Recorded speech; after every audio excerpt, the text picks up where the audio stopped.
ولا تجعلنا من الأشقياء المردودين اللهم صل وسلم وبارك على سيدنا محمد وعلى آله وصحبه أجمعين والحمد لله رب العالمين. Alhamdulillah, sama-sama kita memanjatkan kesyukuran kehadrat Allah Subhanahu wa taala kerana pada malam yang mulia ini dapat lagi kita menyambung pengajian kitab Al-Azkar An-Nawawiyah yang dikarang oleh Imam Nawawi rahimahullahu subhanahu wa ta'ala. Kita sekarang ni muka surat 13. Nanti nak cari mana dia weh.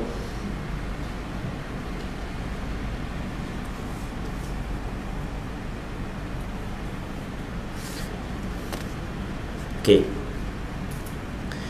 Muka surat 13 kata dia, seorang yang berzikir sepatutnya melakukannya sesempurna yang mungkin.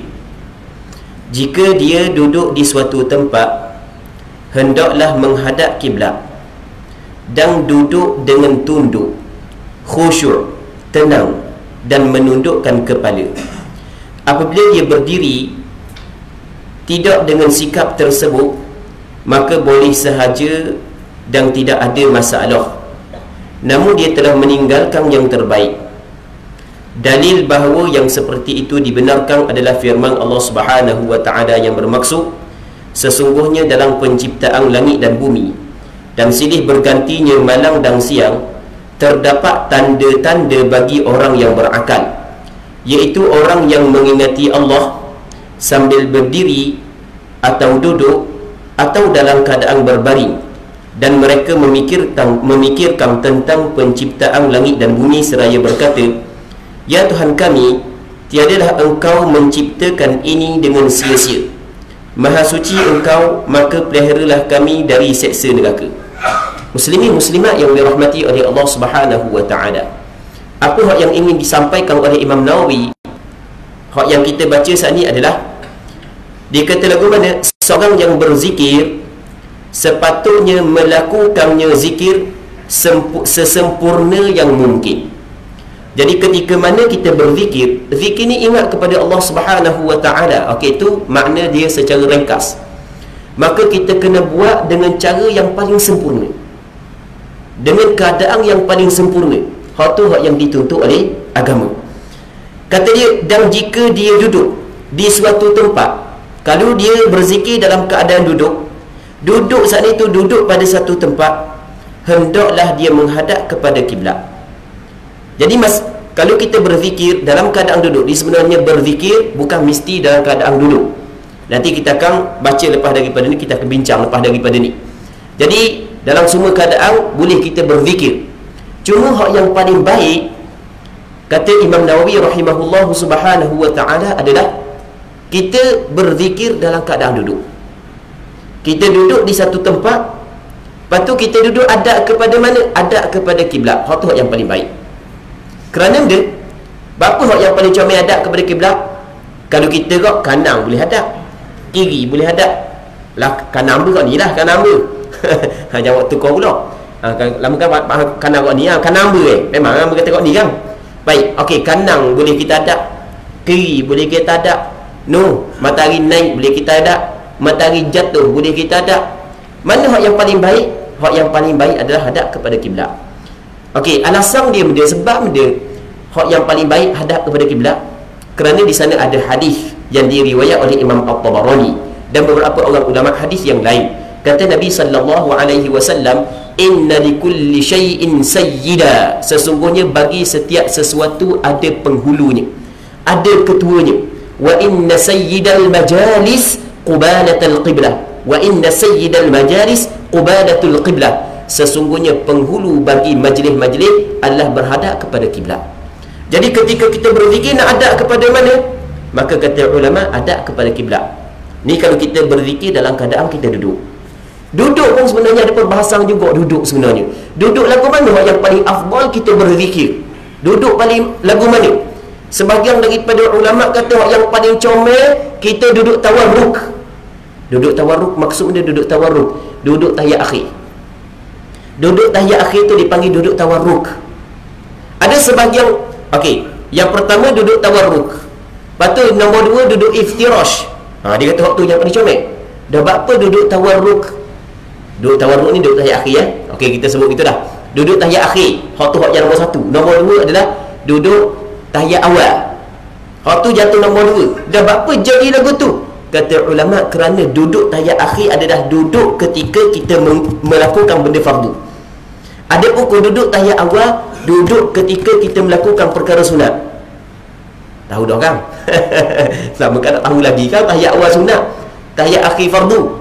Tu basic lah dalam pengajian ilmu fiqh. Tapi kena ingat, walaupun benda tu basic, tapi masih lagi ramai orang tak tahu.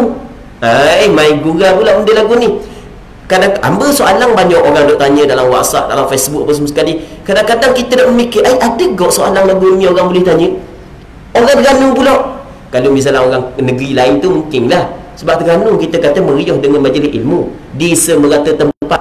Jadi kalau lepas garik itu, kalau kita duduk dalam majlis ilmu, jangan orang gitu.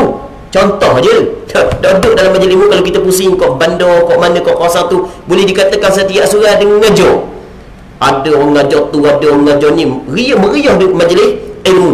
Bukan setakat lepas maghrib, kadang-kadang lepas isyak pun ada, lepas subuh lagi, duha pula. Tiba-tiba orang Terengganu duduk, Kuala Terengganu duk tahu, jadi rasa satu benda yang pelik dah. Okey, kita kena tahu hukum sebab benda tasyahud awal, tahiyat awal hukum dia sunat, tahiyat akhir hukum dia wajib.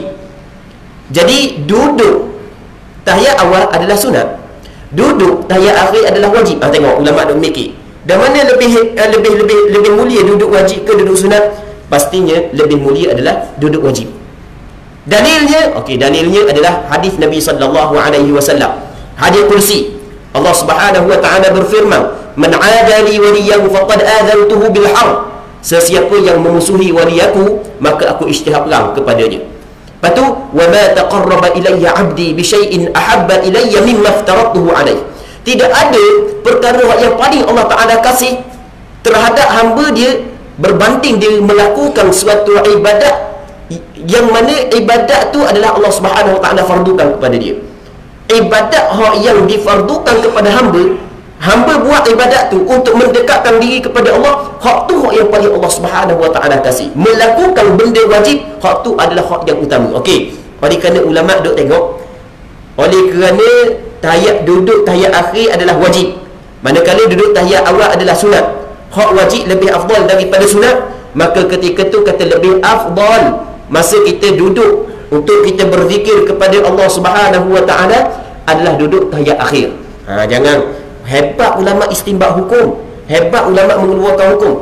Ada sebahagian daripada ulama dia kata boleh, hak yang paling comel duduk ihtibat. Benda pula duduk ihtibat bahasa Arab belaka.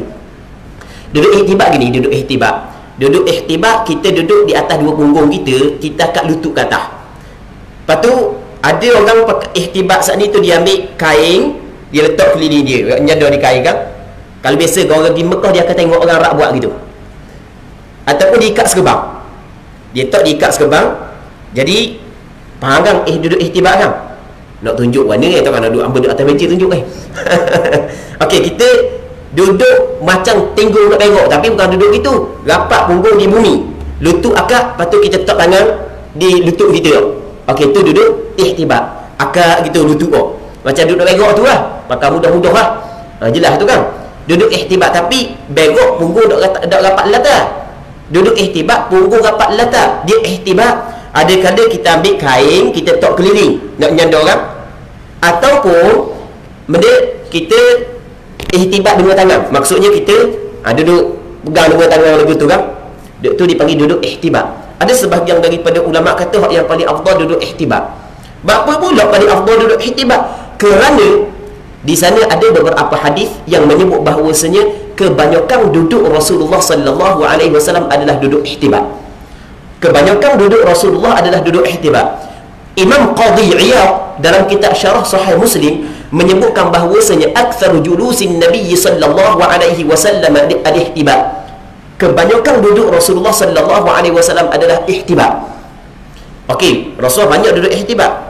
Tapi dalam masa yang sama di sana ada hadis yang diriwayat oleh Imam Tirmizi, dinilai hasan oleh sebahagian daripada ulama, bahawasanya Nabi daripada Mu'adz bin Anas radhiyallahu taala anhu, Dia kata lagu mana? Nahan Nabi sallallahu alaihi wasallam anil habwati yaumal jum'ati wal imamu yaqtub.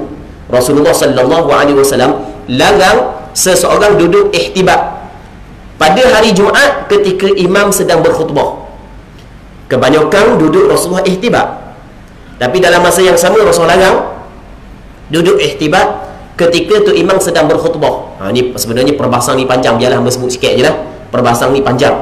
Jadi maka ulama di sini banyaklah mengeluarkan pandangan. Ada sebahagian daripada ulama mengatakan hadis yang Rasulullah larang duduk ihtibak adalah hadis dhaif. Di antaranya Imam Nawawi. Imam Nawawi menilai hadis ini sebagai hadis dhaif. Jadi apabila hadis dhaif tidak boleh dijadikan sandaran hukum. Bahkan di sana ada ramai di kalangan ulama sahabat, di antaranya Abdullah bin Umar, di antaranya Anas bin Malik, ketika Tuk Khatib sedang baca khutbah, dia molek-molek ada duduk ihtibak. Maka kata ulama mazhab Imam Syafi'i, duduk ihtibak ketika Tuk Khatib baca khutbah, hukum dia tidaklah makruh, tidak dah dilarang.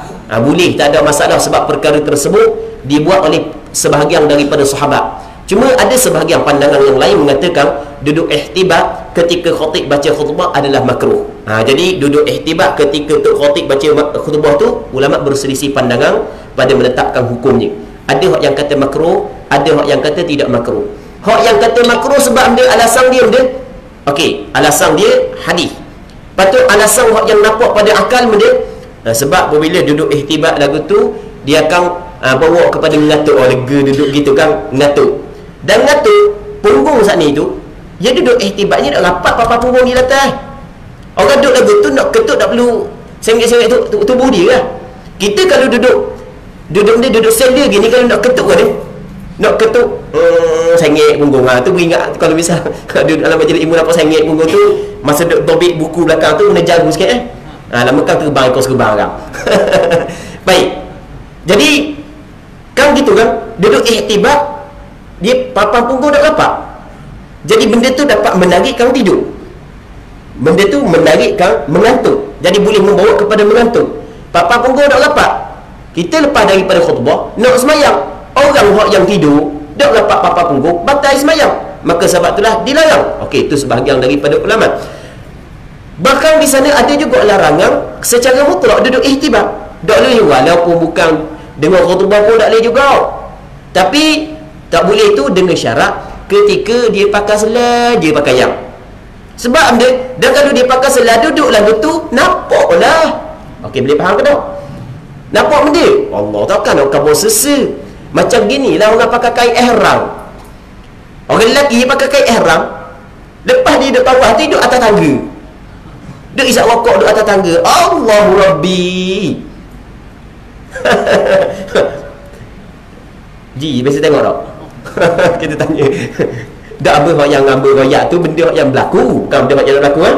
Benda hak yang berlaku. Allahu Rabbi. Lepas daripada dia dah ingat dia nak pakai sepeda. Jadi hak yang pakai sepeda tak apa lah.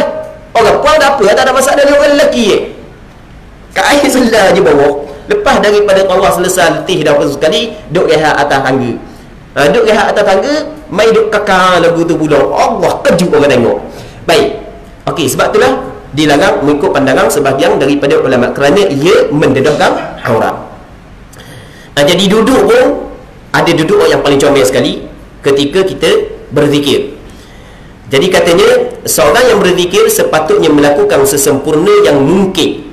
Jika dia duduk, okey, duduk kita kata duduk yang paling afdal adalah duduk iftirash, kerana duduk tersebut adalah duduk fardu dalam sembahyang. Duduk di suatu tempat, hendaklah dia menghadap kepada kiblat. Dan duduk dengan tunduk. Allah Rabbi. Kita orang yang tidak menghayati, orang yang tidak ada ahwal dalam hati, tidak ada hal dalam hati, kita buat-buat. Tapi orang yang ada ahwal mari dalam hati, dia bukan buat-buat.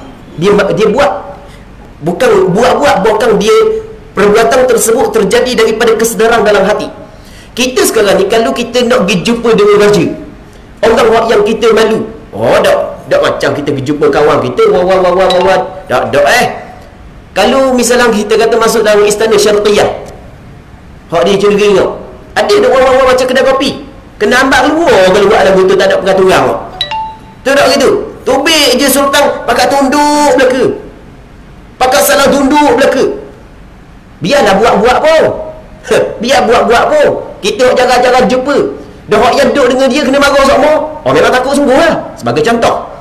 Baik. Jadi begitu juga ketika kita berzikir kepada Allah, hak yang ditutup pada permulaan adalah kita buat-buat. Tapi ada sebahagian daripada hamba Allah, ketika mana dia berzikir, dia tunduk sana, bukanlah dia buat-buat.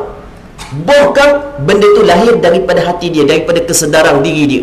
Oleh kerana dia kenal Allah Subhanahu Wa Taala, maka lahir perasaan malu. Oleh kerana dia kenal Allah Subhanahu Wa Taala, maka lahir perasaan takut. Kita sebab dia tidak takut kepada Allah, tidak malu kerana kita tidak kenal. Orang yang menghayati Allah Ta'ala, mengetahui Allah Ta'ala, melihat segala gerak-geri dia, segala perbuatan dia, hak luar, hak dalam, maka akan lahir perasaan malu. Macam kita buat contoh dah. Kita duduk dalam satu bilik.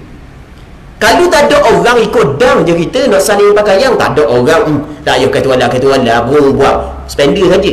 Tu pun kadang-kadang spender tak ada, masuk dalam tandas kan. Tapi kalau dalam bilik saat itu ada CCTV 6, 7, skrin dia besar, duduk di pasar raya, duduk di Medan, agak-agak buat gitu ke tak? Tobat dah buat gitu. Sebab dia, kita sedar ada orang melihat kita. Allah Rabbi, dah pasal-pasal masuk dalam Facebook pula kita. Dah pasal-pasal kena viral. Oh, Tok Imam Oh, set-set Tok Lebih. Oh, masuk dalam Facebook tu, masuk dalam YouTube tu. Tengok, lain kan? Ketika kita sedar ada orang melihat kita, kita jaga. Kalau kita Allah Rabbi, kita tak sedar ada orang melihat kita, kita tak jaga pun. Kita tak ada orang ketuk berok je, tak kira dah. Cuba ada orang buat gitu, mana buat. Bukan tak ada senang berok dalam masjid dalam sungai ada tapi dia tahan gitu lah. Cuba duduk rumah, dia lepas berlepas. Beza dia, hak ni dia sedar ada orang, hak ni dia sedar tak ada orang. Baik, begitu juga bagi orang yang ada kesedaran dalam hati. Ketika mana ada kesedaran dalam hati, maka dia akan lahir sendiri satu perasaan malu kepada Allah Subhanahu Wa Taala. Ketika dia ingin berzikir, dia akan bagi perasaan malu kepada Allah Subhanahu Wa Taala. Itu yang dikenali sebagai ahwal, hal yang mari dalam hati. Baik, katanya mana hendaklah dia menghadap kiblat dan duduk dengan tunduk, khusyuk, tenang, menundukkan kepala. Apabila dia berdiri tidak dengan sikap tersebut, pasal ni yang paling comel, dalam keadaan duduk hadap kepada kiblat, tunduk, khusyuk, tenang, tundukkan kepala, hak yang paling comel. Tapi boleh tak nak berzikir dalam keadaan berdiri? Tak ada masalah. Apabila dia berdiri, maksudnya dia tidak duduk, tidak dengan sikap tersebut, tidak dengan sifat-sifat yang disebutkan tadi, maka hukum dia boleh sahaja dan tidak ada masalah. Cuma namun dia telah meninggalkan yang terbaik, tak dosa sikit pun, tidak makruh pun, tak ada masalah. Zikir dalam keadaan berdiri, zikir dalam keadaan tidur, menerak, melentang. Cuma tidur menerak tu diharamkan pula. Benda berlaku perselisihan. Kebanyakan ulama mengatakan makruh, walaupun ada sebahagian daripada ulama mengatakan haram. Tapi pandangan ni, pandangan yang kata haram, pandangan dhaif. Tidur dalam keadaan menyarap, hukum dia adalah makruh, dilarang oleh Nabi SAW. Cuma kita katakanlah kita sakit pinggang, tiga contoh gitulah, sakit pinggang, mungkin boleh duduk netang gitu, okey, boleh, tak ada masalah lah. Aurat kita mana boleh tunjuk orang, tapi dalam keadaan tertentu tak ada masalah. Orang puang nak beranak, takkan dia nak buka. Dia nak buka, nak beranak mana, nak ambil anak mana? Warok terlajuk ni, siapa habis pakai pudah juga masuk dalam lebih rumah, tak boleh nak buka langsung, tak boleh nak mikir doktor, nak cabut lagu anak, tak boleh nak buka langsung. Dia kata tak boleh, haram aurat. Rasulullah SAW barang, tak boleh dedah aurat. Allah Rabbi ni dalam keadaan tertentu, dalam keadaan darurah, dalam keadaan hajat, tidak menjadi masalah dah. Walaupun tidur dalam keadaan meniarap, hukum dia adalah makruh, dilarang oleh syarak. Namun ketika ada hajat, hukum dia adalah harus, tak ada masalah. Jadi dalam keadaan nerak kita berzikir, hukum dia adalah dibolehkan.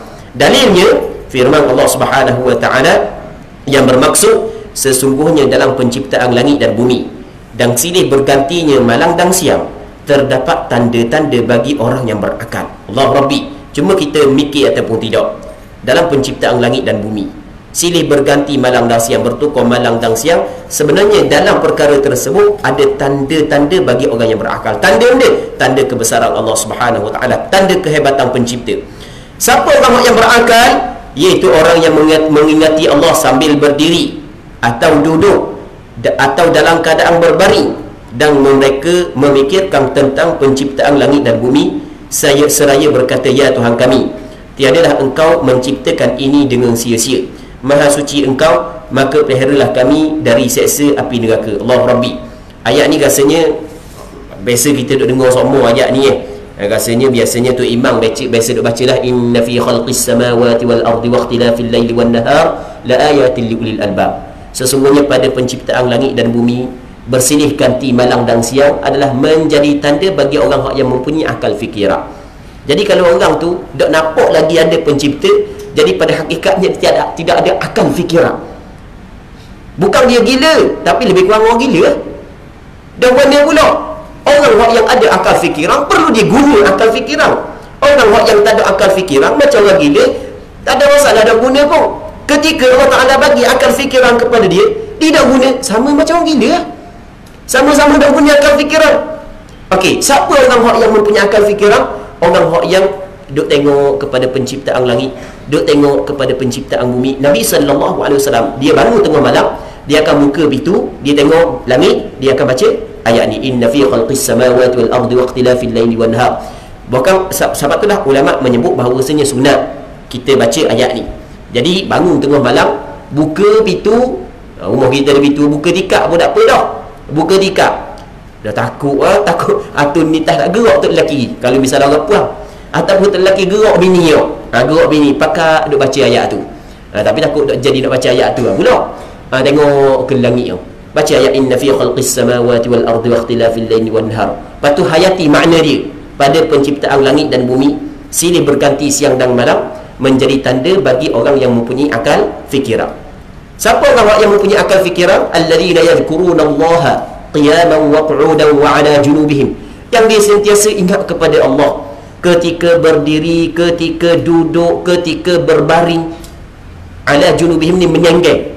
Ingat kepada Allah. Okey, daripada ayat ni lah boleh kita berzikir kepada Allah dalam semua keadaan. Jadi kalau orang tanya, apakah hukum membaca Al-Quran dalam keadaan menyenggang? Hukum dia adalah dibolehkan. Kerana Quran termasuk dalam zikir. Inna nahnu nazzalna dzikra, sesungguhnya kami menurunkan zikir, yakni Al-Quranul Karim. Jadi boleh kita baca Al-Quran dalam keadaan tidur, boleh kita baca Al-Quran dalam keadaan duduk, boleh kita baca Quran dalam keadaan menyenggang, boleh kita baca Al-Quran dalam keadaan berdiri. Cuma hak yang paling afdal macam hak yang kita khabar tadi, hak tu hak yang paling afdal. Orang hak yang dah buat lagu hak yang kita khabar tadi, dia sebenarnya tidaklah melakukan perkara yang dilarang, cuma dia telah meninggal perkara hak yang lebih terbaik.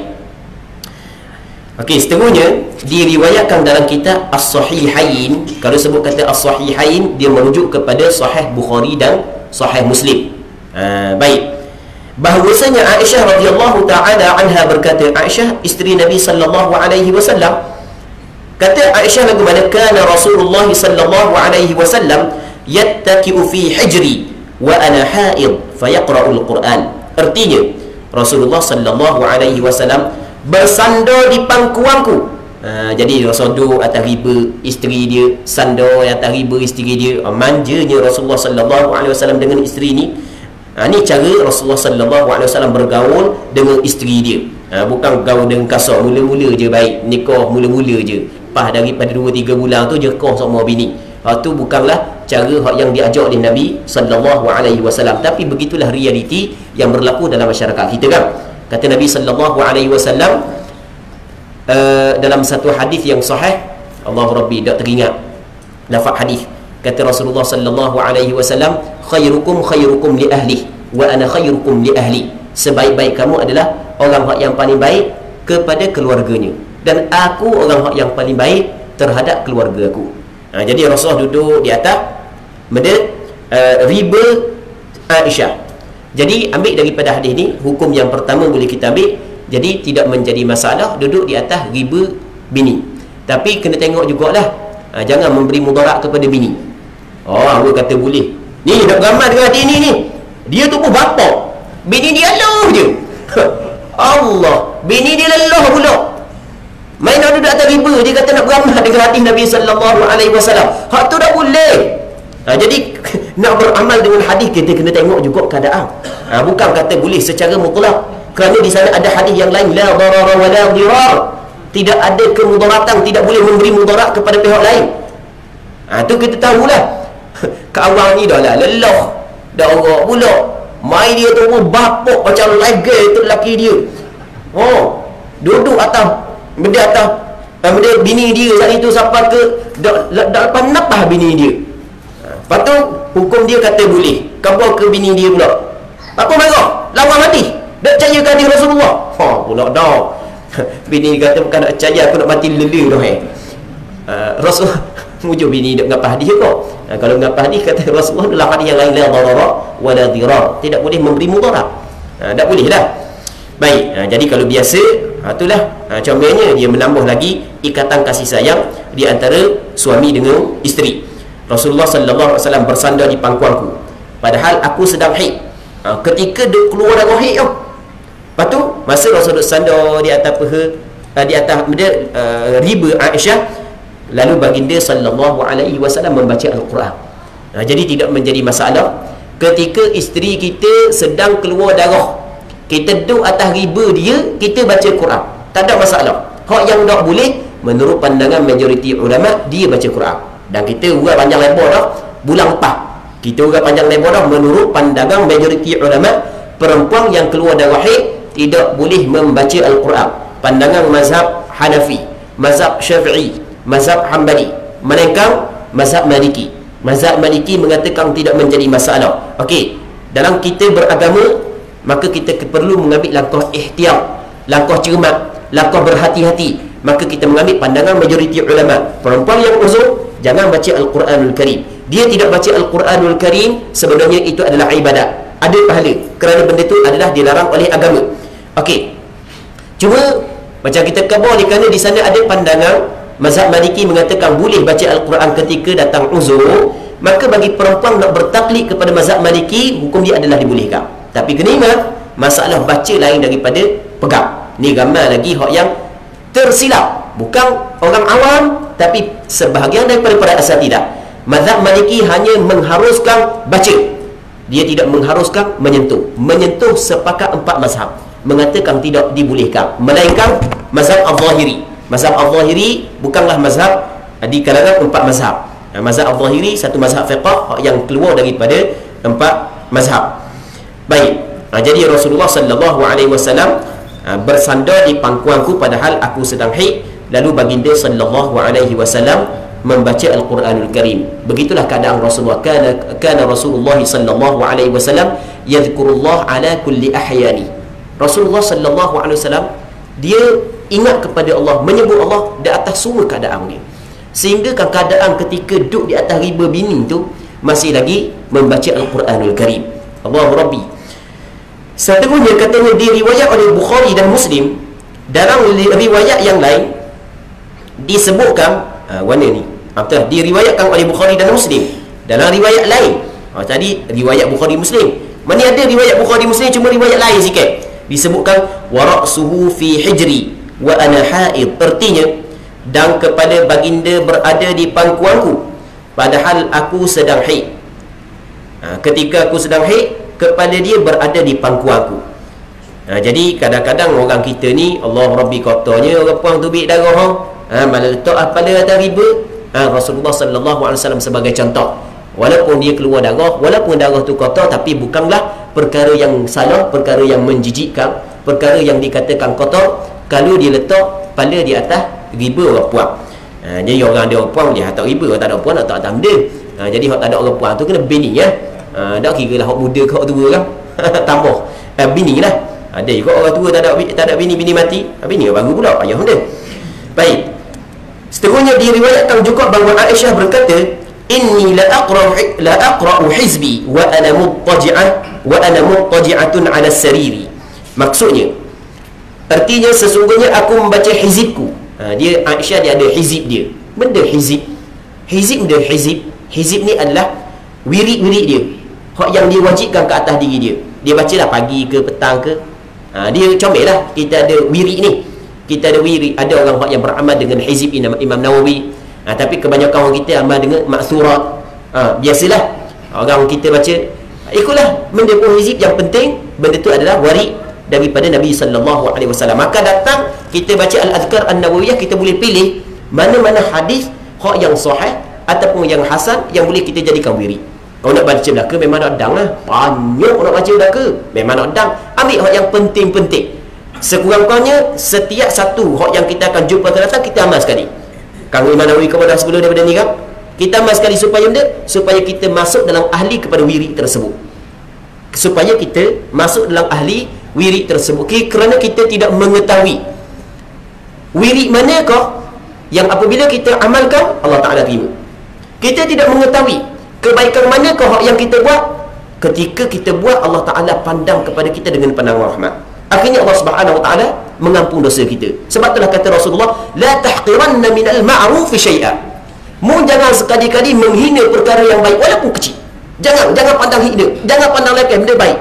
Kerana benda kita tidak tahu benda baik manakah yang kita buat, yang mana ketika kita buat di situ ada pandangan rahmat daripada Allah, yang mana dengan pandangan rahmat daripada Allah maka kita dapat masuk syurga Allah Subhanahu Wa Ta'ala, diampun segala dosa kita. Sebagaimana sebagai contoh dalam hadis Nabi sallallahu alaihi wasallam menyebut ada seorang pelacur daripada pelacur-pelacur Bani Israel, hak yang dia Allah Ta'ala masukkan dia ke dalam syurga, Allah Ta'ala ampun dosa dia kerana apa? Kerana hanya memberi minum seekor anjing. Seekor anjing. Anjing ni najis. Anjing ni kalau pelihara dia anjing, dia ada hukum anjing pula. Perbahasan anjing jadi panjang dalam bab fiqh. Perbahasan anjing, najis anjing, hukum pelihara anjing, ada hukum dia. Jadi pendek kata, najis anjing ni bukanlah binatang yang mulia, akan tetapi orang puan saat itu beri minum kepada anjing, ada niat yang baik, yang mana dengan perbuatan tersebut Allah Ta'ala memandang dia dengan pandangan rahmat. Akhirnya Allah Ta'ala mengampun dosa dia, sehingga kan Allah Ta'ala masuk dia dalam syurga. Dalam hadis yang lain Nabi sallallahu alaihi wasallam menyebut, ra'aitu rajulan yataqallabu fil jannah. Sebab dia, aku tengok seorang lelaki dia duduk pergi mari dalam syurga, menikmati nikmat syurga kerana satu perbuatan kebaikan, iaitu dia membuang pokok yang menghalang manusia lalu di atas jalan. Padahal benda kecil aja kita tengok kan, benda kecil aja. Akan tetapi ketika dia buat perkara tersebut ada niat yang baik, Allah Ta'ala memandang dengan pandangan rahmat. Akhirnya Allah Ta'ala mengampung dosa dia, Allah Ta'ala memasukkan dia ke dalam syurga Allah Subhanahu Wa Ta'ala. Jadi akan datang banyak wirid-wirid yang akan disebut oleh Imam Nawawi daripada Nabi sallallahu alaihi wasallam. Memang kalau kita nak buat belaka memang tidak sempat. Jadi sekurang-kurangnya setiap wirid yang kita jumpa akan datang kita beramal sekali supaya kita termasuk dalam ahli kepada zikir tersebut. Cuma hak yang kita kena buat sokmo-sokmo tu biar ada. Kata Nabi sallallahu alaihi wasallam dalam satu hadis yang sahih adalah sebaik-baik amalan hak yang disukai oleh Allah Subhanahu Wa Ta'ala adalah adwamuha, walaupun sedikit. Benda hak yang ahabbul a'mali ila Allah adwamuha wa in qall. Amalan yang paling dikasihi oleh Allah Ta'ala benda hak yang kita buat secara berkekalan, walaupun benda tu sikit. Jadi kita pilih lah. Jadi kalau orang yang ada dah amal maksurah, sudah cukup lah. Tapi kena baca lah, jangan baca tekor rajin je, tekor malas nak baca. Jadikan wirid. Tengok Aisyah, dia ada hizib dia. Kata Aisyah radhiyallahu ta'ala anha, sesungguhnya aku membaca hizibku sambil berbaring di tempat tidur. Dia baca hizib dia dalam keadaan dia berbaring. Maksudnya tidak menjadi masalah baca dalam keadaan berbaring, berzikir kepada Allah dalam keadaan berbaring, hukum dia tidak menjadi masalah. Baik, katanya tempat yang digunakan untuk berzikir hendaklah sepi, hendaklah sunyi daripada bermacam-macam gangguan. Dia termasuk zikir, dia semayang dia termasuk dalam zikir. Sebab itulah apa yang dituntut kita sebelum daripada kita sembahyang adalah kita kena buang daripada hati kita perkara yang boleh mengganggu khusyuk. Sebab itulah Nabi sallallahu alaihi wasallam menyebut, idza jatama'atil 'asya'u wal 'isya' quddimal 'asya'u 'alal 'isya'. Apabila berkumpul makanan petang dengan sembahyang isya, maka didahulukan makanan berbanding dengan sembahyang. Sebab dia untuk menghilang khusyuk. Okey, contoh kita kata buka puasa, kadang-kadang masjid buka puasa, surah buka puasa, diminum air, makan tambah 2-3 butir kuih. Hari itu kambing golek. Kambing golek 2 ekor, orang penuh. Allah. Agak-agak khusyuk tak sembahyang. Agak-agak khusyuk tak? Tapak tak khusyuk. Jenis hak yang minat pula. Sebab dia marai kena dah. Wah, tinggal tulang je. Tok Imam baca panjang sikit. Wah, mana Tok Imam baca panjang kambing duk ingat. Tengok, mengganggu khusyuk. Jadi sebelum daripada sembahyang kena makan dulu. Kalau sehingga makanan tu mengganggu khusyuk. Nabi SAW pernah orang hadiahkan kain yang comel kepada dia tabir hak comel. Dia sembahyang, perkara tersebut mengganggu dia, maka dia turun-turun bagi kepada orang.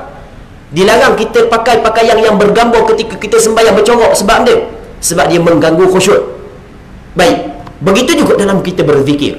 Jadi kita kena sunyikan perkara yang mengganggu. Sembahyang nyetok headset depan. Allah Rabbi, tok headset depan. Setiap kali masuk WhatsApp duk tengok, setiap kali masuk WhatsApp duk keling. Dah bila nak khusyuk? Headset yang letak depan lah.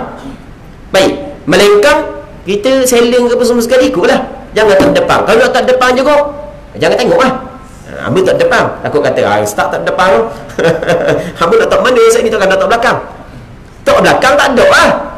We pinjam kat orang sungguh lah. Kena ambil akhirat pula lah. Dah orang ambil kahok kita tu. Jadi gitulah, letak belakang lah, tak depan lah.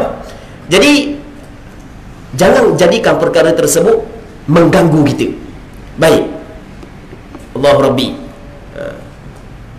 Kalau boleh, dah kalau boleh memang hak tu hak yang dituntut oleh agama.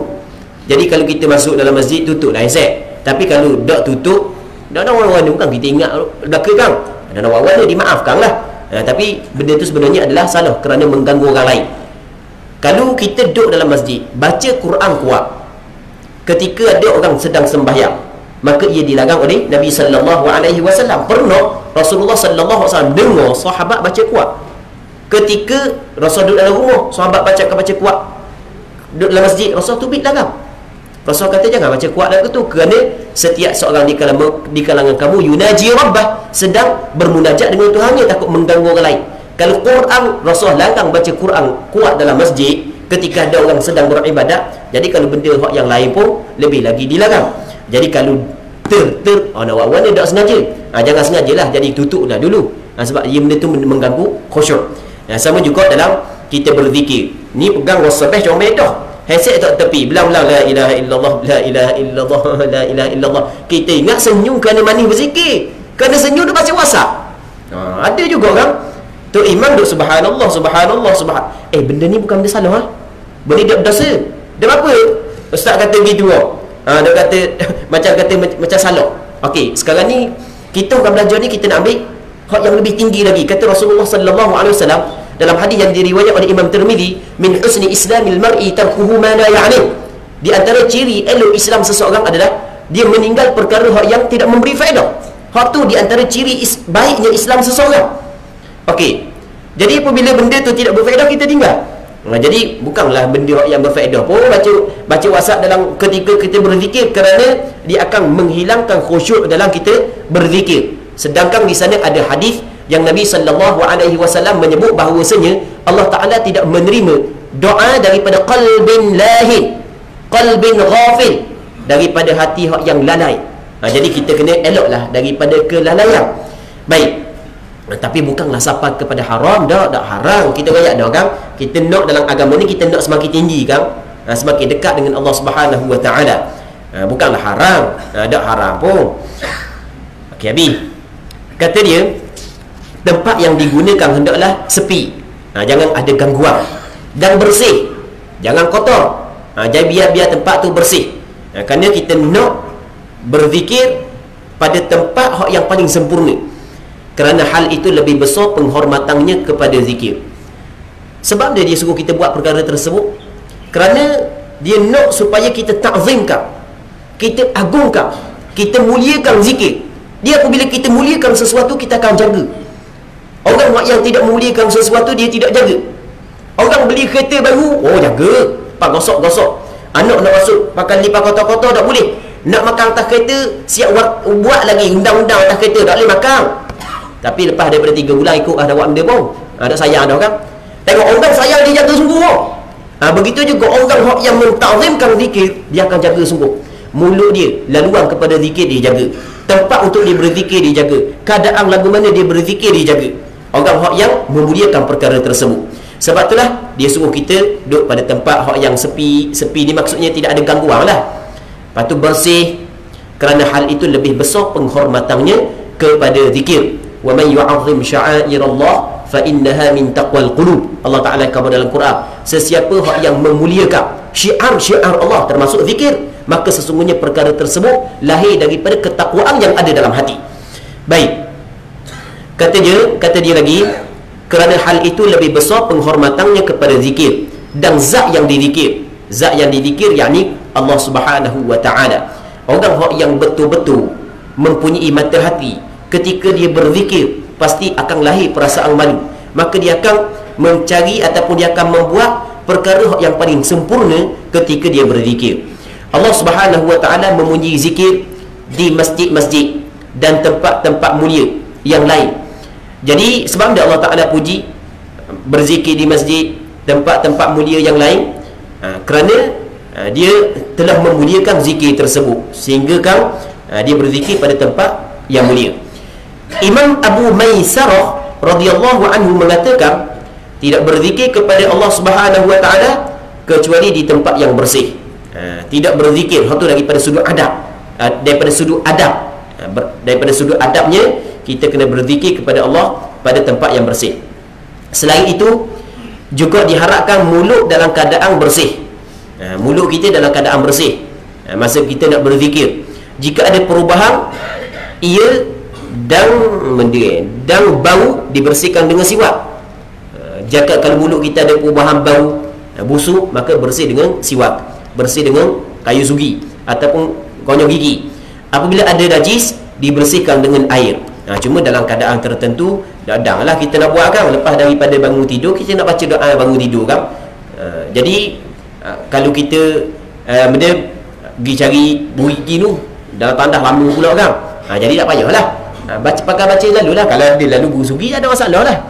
Bawa tok kayu sugi dalam poket tau. Dah handset boleh tok dalam poket tidur, takkan kayu sugi dia tok. Ambo tak buat, ambo suruh je. Okey, masa bangun tidur tu baca lalu.